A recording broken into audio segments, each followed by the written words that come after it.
புலவர்க்கும் அடியேன். பொய்யடிமை என்றால் என்ன, மெய்யடிமை என்றால் என்ன? பொய்யடிமை என்றால் இப்படித்தான் எல்லாரையும் வச்சு பொச்சாப்பு, அவருக்கு ஏற்றவாறு சொல்றது, இவருக்கு ஏற்றவாறு சொல்றது. எங்கள் சபைகளிலே இவற்றை நாங்கள் கவனித்துக் கொள்ள வேண்டும். நானே இதை அனுபவமாக பார்க்கறது ஒன்று என்று கேட்டால், இங்கே போனால் அவர்கள் அந்த சமூக அந்தஸ்து, பதவி மற்ற அந்த நிலையை வைத்துக்கொண்டு எங்களுடைய ஆலயங்களிலே, சமய சபைகளிலே மற்றவர்களுக்கு மரியாதை கொடுக்கின்ற ஒரு கேவலமான மரபு புரையோடி போய் இருக்கின்றது.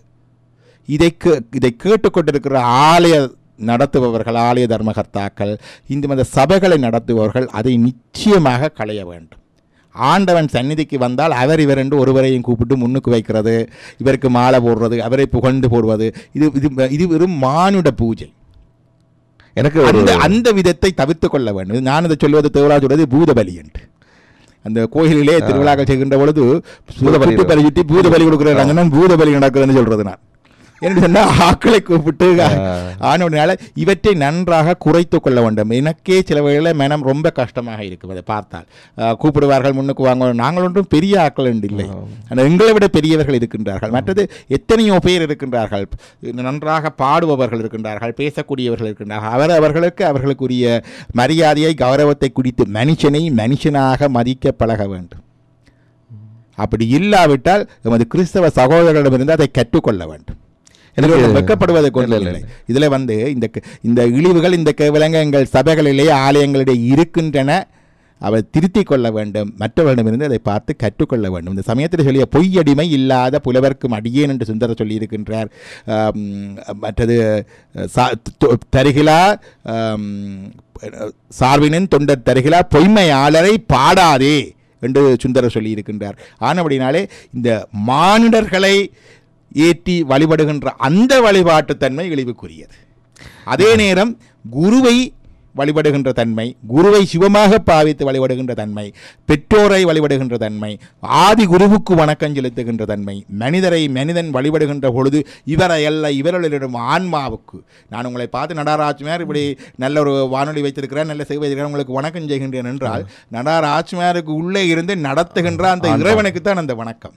அப்போ உங்களை வணங்குகின்ற பொழுது இறைவனை வணங்குகின்ற தன்மை தான் எனக்கு வரும். இல்லை, இவர் வானொலி வைத்திருக்கின்றார், இவரை நான் கையுக்குள்ளே போட்டு வச்சிருக்க வேணும், எனக்கு ஒரு செய்வார் என்று நினைத்தால் அது வேறு விதமான, அந்த ரெண்டாவது விதமான வணக்கம் தான் கண்டத்தனத்துக்குரியது.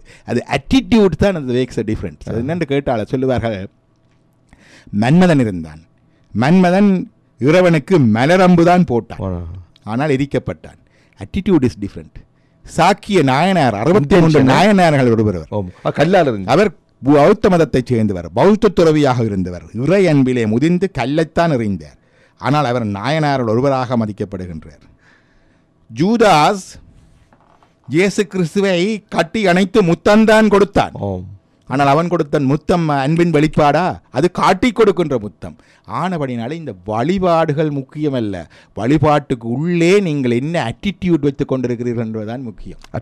உங்களுடைய வழிபாடு ஜூதாசுடைய முத்தம் போல இருக்கலாம், மன்மதனுடைய மலரம்பு போலவும் இருக்கலாம், சாக்கியனாருடைய கல்லு போலவும் இருக்கலாம். அதான் இந்த உள்ளுக்கு இருக்கிற அட்டிடியூட் மேக்ஸ் அ டிஃபரன்ஸ். நீங்கள் சொன்னபோது இந்த மனிதர்களுக்கு கொடுக்கின்ற மரியாதை என்று சொன்னபோது எனக்கு ஒரு 10 ஆண்டுகளுக்கு முன்னால் நடந்த ஒரு சம்பவம் அப்பொழுதும் என்னை பண்படுத்துகிற சம்பவமாக இருக்கிறது. அதை நான் வெளிப்படையாக சொல்ல விரும்புகிறேன். துர்கேஸ்வரம் ஆலயத்திலே ஒரு நிகழ்ச்சி நடைபெற்றது. அப்பொழுது லிபரல் பார்ட்டி லிபரல் கட்சி ஆட்சியில் இருக்கிற காலம். உதவி பிரதமர் ஜோன் மேன்லி அவர்கள், நானும் எனது 2 3 நண்பர்களும் அவரை அழைத்து கொண்டு துர்கேஸ்வரம் போவதாக ஒரு நேர அட்டவணை இருந்தது. அப்பொழுது அம்பாளுக்குரிய பூஜை நேரம் குறிப்பிட்டு சொல்லியிருந்தார் ஐயா. நாங்கள் அரை மணி நேரம் பிந்தி போய்விட்டோம். அவர் ஒட்டவாலேருந்து ஃப்ளை பண்ணி வர்றதுக்கு லேட் ஆச்சு. அப்போ வாசலுக்கு வந்து விட்டார், ஜனம் நிரம்பி வழிகிறது. அப்போ ஐயா கூப்பிட்டு சொல்லப்படுது, இப்படி prime minister deputy prime minister வந்துட்டாருன்னு சொல்லி ஐயா சொன்னார், அம்பாளுக்கு பூஜை நடக்குது, அவரை வெளியில் நிற்க சொல்லுங்கள், பூஜை முடிஞ்ச அப்புறம் உள்ள கூப்பிடுறாரு. I really salute to him. Because அந்த தெய்வத்துக்கு செய்யக்கூடிய அந்த பூஜையை எவ்வளவு பக்குவமாக அவர் செய்கிறார் என்பது நான் அந்த அத்தாரிட்டி இந்த அத்தாரிட்டி வெரி நைஸ். எனக்கு மிக பிடித்த ஒரு செயலாக அது இருந்தது. இதே விளக்கம் முன்னர் நடந்தது. யாழ்ப்பாணத்திலே ஸ்ரீமாவோ பண்டாரநாயக் அவர்கள் பிரதமராக இருந்த பொழுது, 2வது முறையாக பிரதமராக இருந்தது 70களிலே அவர் வருகை தருகின்றார். அப்பொழுது விவசாயத்துக்கு அவர் நிறைய உதவி செய்வதனால விவசாயிகள் எல்லாரும் பல பேர் வரவேற்று சமயம் அவரும் அப்படி நேரம் பிந்தி விட்டது. நல்லூர் கோவிலுக்கு வந்தார். கோவில் நடை சாத்தி விட்டார்கள். அவ்வளோதான். அப்போ அவர் கோயில் திறந்திருந்தது, நடையெல்லாம் சாத்தியாச்சு. வந்த பிறகு அவர் அங்கே தெரியும் தான், அப்போது நல்லூர்லேயே கிணறு இருந்தது, தண்ணீர் எடுத்து கால் கழுவி உள்ளுக்கு போய் சுற்றி வண்டார தவிர அவருக்கண்டு ஸ்பெஷலாக அங்கே பூஜையோ வழிபாடோ இல்லை. அந்த மரபு இருக்கின்றது. சங்கராச்சாரியாரை காணுவதற்கு இந்திரா காந்தி வந்திருந்தார், காண முடியவில்லை. ஒரு முறை காத்திருந்தார். அவருடைய தனிப்பட்ட ஆராதனைகள் இருந்தது, காண முடியவில்லை. அடுத்து ஆச்சாரம் இருக்கின்றது. அந்த மரபிலே 2 விதமான ஆச்சாரங்கள். ஒன்று ஒரு அது பாரம்பரியத்தின்படி இந்திரா காந்தி நாட்டு பிரதமராக இருந்தாலும் விதவை பெண், அதுவும் பிராமண பெண். ஜவஹர்லால் நேரு பரம்பரை பிராமண விதவை பெண் வைதவியத்தை அனுஷ்டிக்க வேண்டும் என்றால் வைதவிய கோலம் வேண்டும், விதவை கோலம் வேண்டும். இந்த விதவை கோலம் என்றால் வெள்ளை ஆடை, கரையில்லாத வெள்ளை ஆடை, தலை மலித்திருக்க வேண்டும். அதுகளை அந்த சம்பிரதாயங்கள் பின்பற்றபடியினாலே மடத்தில் உள்ளவர்கள் அவர்களுக்கு தரிசனம் நேரடியாக கொடுக்க மாட்டார்கள். இப்போ திருப்பி 2வது முறை ஒரு அரேஞ்ச் விசிட் ஒன்று நடந்தது. 2வது அரேஞ்ச் விசிட் வந்திருந்த பொழுது சங்கராச்சாரிய சுவாமிகள் அந்த காஞ்சியிலே இருக்கின்றார். ஒரு கிணறு இருக்கின்றது, கிணத்துல இந்த பக்கம் அவர் இருக்கின்றார், அந்த பக்கம் அவர் இருக்கின்றார். இருந்தால் ஒரு கதை கிடையாது, அந்த தரிசனம் மட்டும்தான் கிடையாது. ஏனென்று சொன்னால் யாரையும் அந்த சன்னியாசியாக இருந்தாலும் நீர்நிலைகளுக்கு போகும் பொழுது, தண்ணி குடிக்கவோ மற்றது தங்களுடைய குடியிருக்க போகும் பொழுது அங்கே யாரும் வரலாம் தானே. ஆனபடினாலும் இந்த கிணத்தடியில் இந்திரா காந்தியை வைத்து பார்த்த மரபு இது இயேசு கிறிஸ்துடைய வாழ்க்கை வரலாற்றிலையும் வருகின்றது. அவர் ஒரு இடத்துல போகின்ற பொழுது ஒரு இடத்துல தண்ணி கேட்கின்றார் ஒரு பெண்ணை.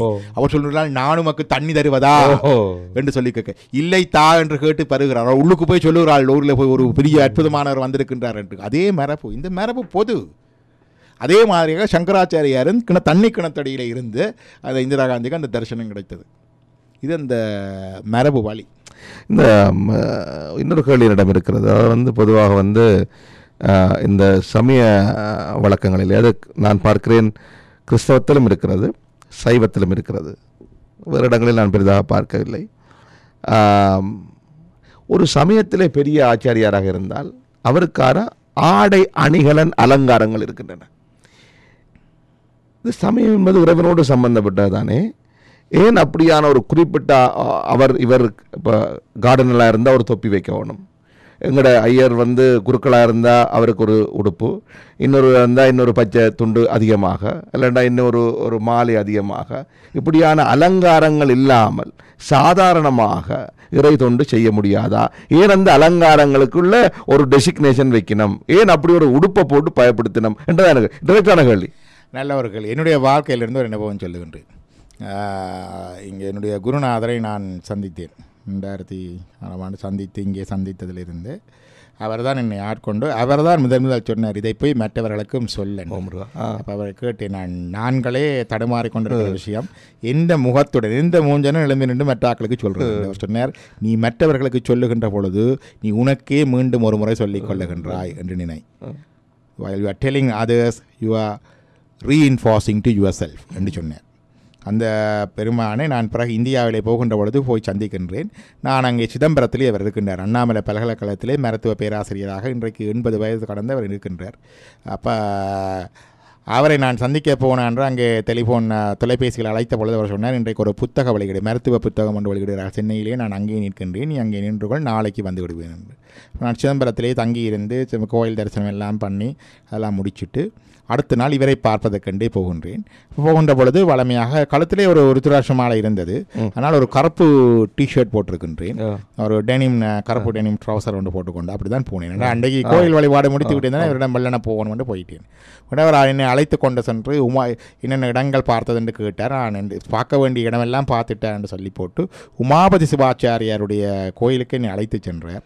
அங்கே தியானத்தில் அமர்த்த வைத்து அழைத்து கொண்டு வந்தார். வீட்டையெல்லாம் வந்து நன்றாக கதைத்து உணவு தந்தெல்லாம் வந்து போட்டு என்னுடைய கருத்த டிஷர்ட் இருந்தது இல்லையா, அதை தொட்டு சொன்னார், இது ஆன்மீகத்துக்குரிய உடை இல்லை, ஆன்மீகத்துக்கு உரிய உடை இல்லை என்று அவ்வளவுதான் அவர் சொன்னது. அப்போ அந்த வார்த்தை என்னக்கிட்ட ஆன்மீகத்துக்கு ஒரு உடை உண்டு என்று வருகின்றது இல்லையா? ஓகே, ஆன்மீகத்துக்கு சரி ஒரு உடை உண்டு.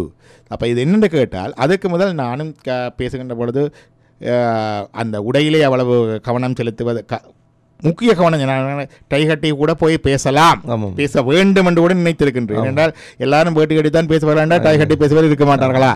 ஏன்னா அவ்வளோ எல்லாரும் பழமவாதிகள் தான் இவர்களான்ற ஒரு இது வந்துவிடும் இல்லையா? ஆனால் அவர் சொன்ன பிறகுதான் அந்த உடையை நான் எடுத்துக்கொண்டது. ஆன்மீகத்துக்கு போகின்ற பொழுது ஆன்மீகத்துக்கென்று ஒரு உடை வைத்திருக்கின்ற வளமை வைத்திருக்கின்றது. அது இங்கே வந்திருந்த பொழுது பார்த்து நன்றாக இருக்கிறதுன்னு சொன்னார். பிறகு அந்த உடை இருக்கின்றது. அதாவது அந்த வேடம் என்று சொல்லுவார்கள். அதாவது உடை ஆளாகி விடாது. சில யூனிஃபார்ம் போட்டால் you will get in to that mood என்று சொல்லுவார்கள் இல்லையா? You will get in to that mood. Military uniform போட்டால் மிலிட்ரி குணம் வருவது இல்லையா? போலீஸ் யூனிஃபார்ம் போட்டால் போலீஸ் குணம் வருது இல்லையா? ஸ்கூல் யூனிஃபார்ம் போட்டோடனே படிக்கிற குணம் வருது இல்லையா? அதே மாதிரி இந்த யூனிஃபார்முக்குள்ளே போனால் அந்த இது வரும். அதான் அந்த இது. இந்த வேஷத்துக்கு நல்ல முக்கியமான இது உண்டு. சொல்ல சிவஞான போதம் 12 சூத்திரங்கள்.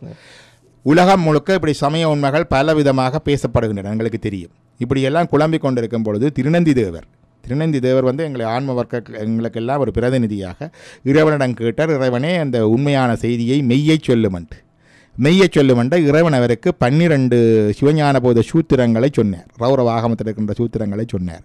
அந்த 12 சூத்திரங்களும் நந்திநாதர் மூலமாக எங்களுக்கு வந்தது. அவர் அதை சனந்தனர், சனாதனர், சனத்குமாரர், சத்தியஞான 4 பேருக்கு சொல்ல, பிறகு சனத்குமார் சத்தியஞான தரிசனிகளுக்கு சொல்ல, சத்தியஞான தரிசனி பரஞ்சோதிக்கு சொல்ல, பரஞ்சோதி மெய்கண்டாருக்கு சொல்லி அந்த வழியாக வந்ததுதான் இந்த சிவஞான போது மெய் இந்த நாங்கள் கதைத்து கொண்டிருக்கின்ற உண்மைகள் எல்லாம்.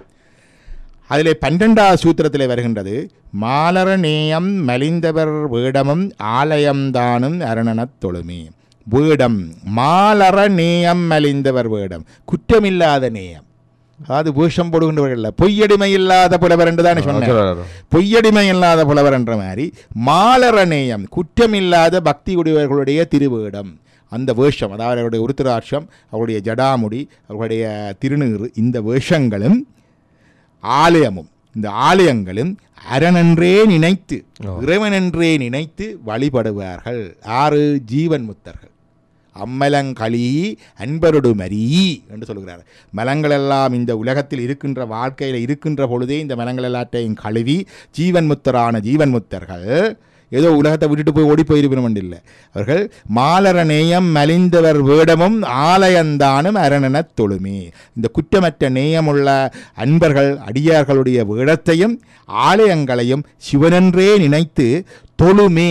தொழு என்று சொல்லவில்லை, தொழுமே என்றால் அவர்களுடைய description. It is descriptive for ஜீவன் முக்தாஸ் என்றால் பிரிஸ்கிரிப்டிஷன் ஃபார் அஸ். அது டிஸ்கிரிப்டிவ் ஃபார் ஜீவன் முக்தாஸ். அவைக்கு அது டிஸ்கிரிப்ஷன் என்றால் எங்களுக்கு அது prescription. So it is prescribed. Very good. அந்த வழக்கம்.